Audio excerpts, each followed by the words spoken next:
예, 성도님들 안녕하십니까? 예수님을 믿어보면은 자신이 지난날 세상에서 살면서 몰랐던 부분들에 대해서 많이 알게 됩니다. 사람이 어떠한 존재인가도 알게 되고, 사람이 살고 있는 이 세상의 환경이 영적으로 어떠한 곳인지도 알게 됩니다.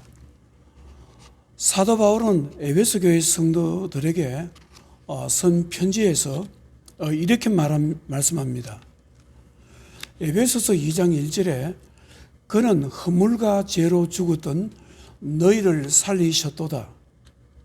그때의 너희는 그 가운데서 행하여 이 세상 풍조를 따르고 공중의 권세 잡은 자를 따랐으니 곧 지금 불순종의 아들들 가운데서 역사하는 영이라. 사도 바울은 에베소 성도들에게 너희들이 예수를 믿기 전에는 공중의 권세 잡은 자, 마귀들의 영향, 귀신의 영향권 하에서 살았다. 그런 말씀입니다. 여러분들은 우리가 살고 있는 이 세상의 영적인 환경이 어떠하다고 생각합니까? 저는 예수님을 믿으면서 이런 생각을 해봅니다. 우리가 살고 있는 이 세상은 우리가 생각하는 이상으로 악한 영들이 역사하는 곳이다. 마귀들이 역사하는 곳이다. 귀신이 역사하는 곳이라는 생각을 해봅니다. 저도 초등학교 때 무당을 수양 엄마로 둔 적이 있습니다. 그 이유는 제가 수명이 짧아서 단명한다고 해서 무당을 수양 엄마로 두면은 생명이 수완이 길어진다 해서 무당 엄마가 있었습니다. 제가 초등학교 들어가기 전 초등학교 저학년 때 가끔 그 무당 엄마는 저희 집에 왔습니다. 대문에서 돌으면서 저희 집에는 큰 대청 마루가 있었는데 돌으면서 이런 이야기를 하는 것이 기억납니다. 그 대청 마루에 귀신이 앉아 있는데 저 귀신은 털이 많이 났네. 그렇게 수양 엄마가 이야기한 적이 있습니다.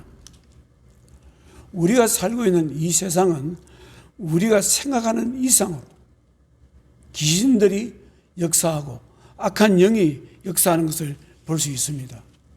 사람들이 그렇게 좋아하는 문화 속에서도 악한 영들은 역사하는 것입니다. 그리고 예수님을 믿게 되면은 죄에 대해서 영적인 눈이 열리게 됩니다. 사람은 누구든지 죄에 물들기 쉽고 죄를 짓고 살아가게 됩니다. 그런데 이 죄가 하나님께서 얼마나 심각하게 보시는지에 대해서는 잘 모릅니다. 사도 바울은 로마 교회 성도들에게 이렇게 말씀을 합니다. 모든 사람은 죄 아래에 있다고 말씀하고 있습니다. 로마서 3장 9절에 그러면 어떠하냐? 우리는 나았냐? 결코 아니라 유대인이나 헬라인이나 다 죄 아래에 있다고 우리가 이미 선언하였느니라. 기록된 바 의인은 없나니 하나도 없으며. 사도 바울은 사람들이 짓는 죄가 자신의 삶을 파멸과 고생의 길로 인도하는 것도 말씀하십니다. 로마서 3장 16절에 파멸과 고생이 그 길에 있어 평강의 길을 알지 못하였고, 사랑하는 성도 여러분, 예수님을 알게 되면은 지난날 예수를 믿기 전에 별로 관심이 없었던 죄에 대해서 민감하게 됩니다. 죄가 자신의 삶에 크고 작은 영향을 끼치는 것도 알게 되고 경우에 따라서는 죄가 자신의 삶을 죽음의 길로 인도하는 것도 깨닫게 되는 것입니다. 그리고 예수님을 알게 되면은 사람은 자신이 아무것도 아닌 존재라는 것을 알게 됩니다. 아무리 대단한 능력을 가지고 있는 사람이라도 하나님께서 그 사람이 가는 앞길을 막으시면은 그 사람은 아무것도 할 수 없는 존재가 되는 것입니다. 사도 요한은 요한계시록에서 빌라델피아 교회 성도들에게 말씀합니다. 하나님께서 길을 막으시면은 사람은 아무것도 할 수 없다는 것을 말씀하고 있습니다. 요한계시록 3장 7절에 빌라델피아 교회의 사자에게 편지하라. 거룩하고 진실하사 다윗의 열쇠를 가지시니 곧 열면 닫을 사람이 없고 닫으면 열 사람이 없는 그가 가라사대. 사도 요한은 하나님께서 길을 막으시면은 그 문을 하나님께서 문을 닫아버리면은 그 문을 열 사람이 없다, 그렇게 말씀합니다. 또 반면에 사람의 상황이 완전히 무너졌고 깨어졌다 할지라도 하나님께서 그 사람에게 은혜를 주셔서 그 사람을 일으켜 세우시면 사람은 다시 일어날 수 있는 것입니다. 시편 3편 3절에 다윗은 이렇게 고백합니다. 여호와여, 주는 나의 방패시요 나의 영광이시요 나의 머리를 드시는 자이시니이다. 사랑하는 성도 여러분, 사람이 예수를 믿으면 예수를 믿기 전에 생각하지도 못했던 일들을 알게 되고 깨닫게 됩니다. 그리고 사람은 누구든지 예수님께서 베풀어 주시는 구원이 필요하다는 사실을 깨닫게도 됩니다. 죄에서 구원이 필요하고 연약함과 약함과 허물에서 구원이 필요하고 병약함에서의 구원이 필요하다는 것을 깨닫게 됩니다. 세상을 살아가면서 자신의 부족함과 모자람을 하나님의 은혜로 온전히 채워질 수 있다는 사실도 깨닫게 되는 것입니다. 오늘 성경 말씀은 삭개오라는 사람이 예수님은 어떠신 분인가를 알고 싶어 했습니다. 그래서 예수님께서 여리고로 들어오실 때 많은 사람들이 예수님을 만나려고 하는 그 현장에서 삭개오도 참석하게 됩니다. 삭개오는 여리고 지역에서 모든 세간을 감독하는 감독권을 가지고 있는 세리장이었습니다. 세리장은 그 당시에 세리라는 직업은 그 당시에 유대인들에게 미움을 받고 그런 존재입니다. 왜냐하면 세리는 사람들에게 더 많은 세금을 거두기 위해서 협박하기도 하고 돈을 강탈했기 때문인 것입니다. 누가복음 19장 1절에 예수께서 여리고로 들어가 지나가시더라. 삭개오라 이름하는 자가 있으니 세리장이요 또한 부자라. 그가 예수께서 어떠한 사람인지 하여 보고자 하되 키가 작고 사람이 많아 할 수 없어 앞으로 달려가서 보기 위하여 돌 무화과 나무에 올라가니 이는 예수께서 그리로 지나가시게 됨이러라. 여러분들은 삭개오라는 세리장이 어떠한 생각을 가지고 이 현장에 나왔을까요? 아무런 생각이 없이 나오지는 않았을 것입니다. 분명히 무슨 이유가 있었을 것입니다. 사람은 선하게 살았든지 수단과 방법을 가리지 않고 인생을 험하게 살았든지 나이가 들어가면서 자신의 인생을 되돌아보게 됩니다. 인생을 되돌아보면서 자신의 인생이 얼마나 무상한가 허무한가를 깨닫게 됩니다.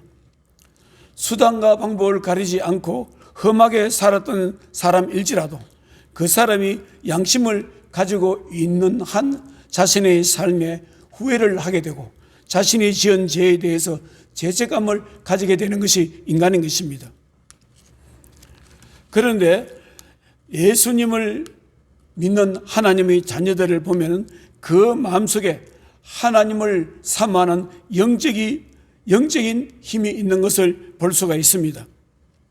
삭개오도 그 마음속에는 분명히 예수님께서 베풀어 주신 은혜를 사모하는 영적인 갈증이 있었을 것입니다. 자기의 지난 삶에 대한 어떤 후회도 죄책감도 있었을 것입니다. 인생의 허무함도 있었을 것입니다. 예수님 안에서 있는 영생이 무엇인가 관심을 가졌을 것입니다. 사랑하는 성도 여러분, 은혜를 받고자 하는 사람에게는 반드시 은혜를 사모하는 마음이 있어야 됩니다. 왜냐하면 하나님의 은혜는 은혜를 사모하는 사람에게 주어지기 때문인 것입니다. 저는 군에 가기 전에 저희 학교에 미국의 유명한 복음 전도자 빌리그람 목사님께서 저희 학교에 와서 집회를 한 적이 있습니다. 저도 그 자리에 참석했는데요. 저는 집회가 있다는 소식을 늦게 알아서 뒤늦게 집회 장소에 가서 보니까 이미 학생들이 가득 차 있었고 저는 제일 뒤편에서 서서 있었습니다. 저는 그 당시에 빌리그람 목사님에 대한 말씀도 들었고 빌리그람 목사님에 대한 호기심도 있었습니다. 그리고 예수님께 주시는 은혜에 대한 사모하는 마음도 있었습니다. 그 당시에 빌리그람 목사님의 설교 내용을 아직도 기억합니다. 출애굽기 3장의 내용입니다. 모세가 호렙산 및 가시나무 뜰기에 나타나신 하나님을 만나서 그분 앞에서 신발을 벗고 하나님 말씀을 듣는 내용이었습니다. 우리들도 하나님 앞에서 신발을 벗고 하나님 말씀을 듣고 경외하는 삶을 살아야 된다는 그런 내용이었습니다. 집회가 끝날 무렵 빌리그람 목사님은 이렇게 말씀했습니다. 오늘 집회를 통해서 은혜를 받은 사람은 두 손을 들고 결단하는 시간을 가집시다. 그래서 저도 두 손을 들고 간절히 기도했던 것이 기억납니다. 그 당시의 기도는 아마 저는 이렇게 기도했습니다. 하나님, 열심히 믿어보겠습니다. 하나님께 헌신하는 삶을 살아보겠습니다. 했습니다. 그리고 몇 달 후에 군대에 입대하면서 군대 생활 동안에 성경이 무엇인가, 무엇을 말씀하고 있는가를 한번 성경 전체를 내가 읽어보아야 되겠다. 그런 마음으로 군에 입대했습니다. 사랑하는 성도 여러분, 하나님의 은혜를 받고자 하는 사람에게는 무엇보다도 하나님의 은혜를 받고자 하는 마음의 자세가 중요합니다. 바로 삭개오는 예수님께서 계시는 현장에서 그냥 아무런 생각이 없이 참석했던 것은 아니었을 것입니다. 무엇인가 모르지만 자신도 은혜를 받고 싶다는 간절한 마음으로 그 자리에 참석했을 것입니다. 키가 작은 삭개오는 예수님을 분명히 보기 위해서 돌무화과 나무에 올라갔다는 것은 삭개오의 마음속에 예수님으로부터 은혜를 받고자 하는 간절함이 있었던 것을 볼 수 있습니다. 영적인 호기심과 영생에 대해서 호기심이 있었던 것을 우리는 알 수 있습니다. 예수님께서는 나무 위에 올라가 있는 삭개오의 외형적인 모습만 본 것이 아니고 삭개오 마음속에 있는 은혜를 사모하는 마음을 보았습니다. 누가복음 19장 5절 6절에 예수께서 그곳에 이르사 쳐다보시고 이르시되 삭개오야 속히 내려오라. 내가 오늘 내 집에 유하여야 하겠다 하시니 급히 내려와 즐거워하며 영접하거늘. 예수님께서 삭개오를 부르셨고 삭개오는 기쁜 마음으로 예수님을 영접했습니다. 삭개오는 주위 사람이 자신을 어떻게 생각하든 어떻게 바라보든 전혀 관심이 없었고 그냥 예수님께서 자기를 찾아주시는 것에 대해서 감사함을 가졌습니다. 사랑하는 성도 여러분, 사람이 예수님을 알게 되면 또 하나 알게 되는 사실이 있습니다. 그것은 예수님께서는 하나님의 자녀를 간절히 찾고 계신다는 것을 알게 됩니다. 예수님께서 하시는 일 중 하나는 하나님의 자녀를 찾는 일이라는 사실을 깨닫게 되는 것입니다. 예수님은 삭개오 집에 가서 예수님께서 이렇게 말씀하십니다. 누가복음 19장 10절에 인자가 온 것은 잃어버린 자를 찾아 구원하려 함이니라.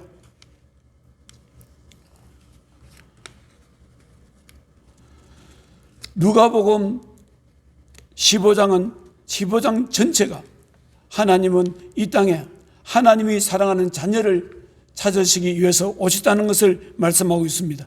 누가복음 15장 4절에 너희 중에 어떤 사람이 양 100마리가 있는데 그 중에 하나를 잃으면 99마리를 덜에 두고 그 잃은 것을 찾아내기까지 찾아다니지 아니하겠느냐.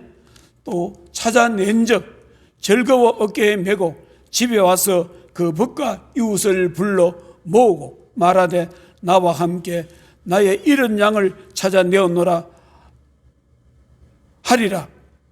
나와 함께 즐기자. 내가 잃은 양을 찾았다.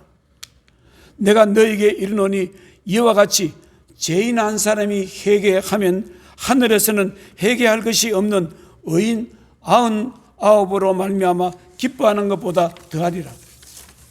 사랑하는 성도 여러분, 그런데 예수님께서는 사람을 찾으시는데, 하나님의 자녀를 찾으시는데 단순히 겉모습만 예수님을 믿는 사람, 겉으로만 예수님을 영접한 사람을 찾으시는 것이 아닙니다. 그 사람의 내면 세계가 믿음으로 무장된 사람을 찾으십니다. 생각과 마음과 양심이 예수님의 은혜로 새로워진 사람을 찾습니다. 예수님을 만난 삭개오는 이렇게 말씀합니다. 누가복음 19장 8절에 삭개오가 서서 주께 여짜오되 주여 보시옵소서 내 소유의 절반을 가난한 자들에게 주겠사오며 만일 누구의 것을 속여 빼앗은 일이 있으면 네 갑절이나 4배나 갚겠나이다. 여기서 우리가 무엇을 볼 수 있습니까? 삭개오는 예수님을 그냥 믿는 것이 아니고 진실로 믿어보겠다는 말씀을 표현하는 것입니다. 근본적으로 변화된 생각과 마음을 가지고 살아보겠다는 것입니다. 자신의 지난날 잘못된 삶을 보상하고 지난날 잘못된 삶과 단절하고 새로운 마음과 새로운 결단으로 예수님을 믿어보겠다는 말씀입니다. 바로 예수님께서는 이런 사람을 찾으십니다. 예수님께서는 삭개오의 말을 들으시고 이렇게 말씀을 하십니다. 누가복음 19장 9절에 예수께서 이르시되 오늘 구원이 이 집에 이르렀으니 이 사람도 아브라함의 자손임이로다. 삭개오야, 너는 내가 진실로 찾던 하나님의 자녀라는 말씀입니다. 삭개오야, 너도 진정한 아브라함의 자손이라고 말씀을 했습니다. 사랑하는 성도 여러분, 예수님께서는 단순히 겉모습만 예수님을 믿는 사람을 찾으시지 않습니다. 그 사람의 내면 세계가 근본적인 변화가 있는 사람을 찾으십니다. 하나님의 뜻과 하나님 마음에, 하나님 말씀에 자신의 마음이 감동된 사람을 찾으십니다. 요한계시록 2장 24절에 모든 교회가 나는 사람의 뜻과 마음을 살피는 자인 줄 알지라. 예수님께서는 사람을 바라보실 때 그 모습을 바라보시는 것이 아니고 그 사람의 뜻과 마음을 살피는 자이시다. 그리고 내가 너희 각 사람의 행위대로 갚아주리라.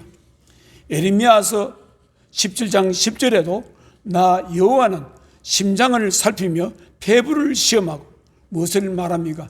예수님께서는 사람의 겉모습을 보는 것이 아니고 화려한 모습을 보는 것이 아니고 그 사람의 깊숙이 있는 속마음을 바라보신다. 마음을 시험하신다. 그렇게 말씀하십니다. 사랑하는 성도 여러분, 우리들의 삶은 한평생 무엇을 찾아다니면서 사는 삶입니다. 한평생 물질을 찾으면서 사는 삶이 우리들의 인생입니다. 누가복음 12장에 보면 어떤 부유한 농부의 고민이 있습니다. 한 부자가 그 밭에 소출이 풍성하며 심중에 생각하여 이르되 내가 곡식 쌓아둘 곳이 없으니 어찌할까 하고 또 이르되 내가 이렇게 하리라. 내 곡간을 헐고 더 크게 짓고 내 모든 곡식과 물건을 거기 쌓아두리라. 있는 사람은 많이 가진 사람은 많이 가진 대로, 없는 사람은 없는 대로, 우리의 인생은, 사람의 인생은 한평생 물질을 찾아다니며 사는 인생입니다. 물질만 찾습니까? 안정된 삶을 찾습니다. 물질이 많다고 해서 사람은 편안하게 사는 것 아닙니다. 사람은 한평생 물질도 찾지만 안정된 삶을 찾아다니면서 사는 삶입니다. 그리고 자신이 바라는 꿈과 자신이 원하는 성공을 찾아다니면서 사는 삶입니다. 그리고 삶에 필요한 지혜를 찾아다닙니다. 그리고 자신에게 필요한, 사람의 삶에 필요한 사랑을 찾아다니면서 우리는 한평생 살게 되는 것입니다. 그러나 성경은 사람이 자신을 위해 이 땅에서 찾아야 될 것도 있지만 그것보다도 무엇보다도 하나님을 찾으라고 말씀하고 있습니다. 그리고 하나님을 찾고 또 찾고 간절히 사는 사람에게 하나님께서는 이 땅에서 그 사람에게 필요해서 찾는 모든 것들을 더 많이 더 풍성하게 주신다고 말씀하고 있습니다. 이사야서 55장 1절에 오호라 너희 목마른 자들아 물로 나오라 돈 없는 자도 오라 너희는 와서 사 먹되 돈 없이 값 없이 와서 포도주와 젖을 사라. 너희가 어찌하여 양식이 아닌 것을 위하여 은을 달아주며 배부르게 하지 못할 것을 위하여 수고하느냐. 내게 듣고 들을지어다. 그리하면 너희가 좋은 것을 먹을 것이며 너희 자신들이 기름진 것으로 즐거움을 얻으리라. 이사야 선지자는 무엇을 말합니까? 하나님을 찾으라 이렇게 말합니다. 너희가 어찌하여 양식이 아닌 것을 위하여 은을 달아주며 배부르게 하지 못할 것을 위하여 수고하느냐. 우리가 세상에서 우리가 찾고 있는 것은 그것이 우리에게 삶을 보장해 주지도 않고 성공을 보장해 주지도 않고 행복을 보장해 주지도 않는다는 것입니다. 바로 하나님을 만났을 때 하나님께 진정으로 그분이 우리를 돌봐주시고 우리의 삶을 기름진 것으로 충만하게 하신다 말씀입니다. 사랑하는 성도 여러분, 예수님께서는 오늘도 하나님의 자녀를 찾고 계십니다. 겉모습이 예수 믿는 사람을 찾는 것이 아니라 그 사람의 내면 세계가 그 마음과 생각과 양심이 하나님 말씀에 감동된 사람을 찾으십니다. 누구든지 신분의 차이 없이 물질이 많이 가진과 적게 가진과 관계없이 많이 배운과 적게 배운과 관계없이 하나님께서는 그 내면의 세계가 하나님 말씀에 감동된 사람을 찾습니다.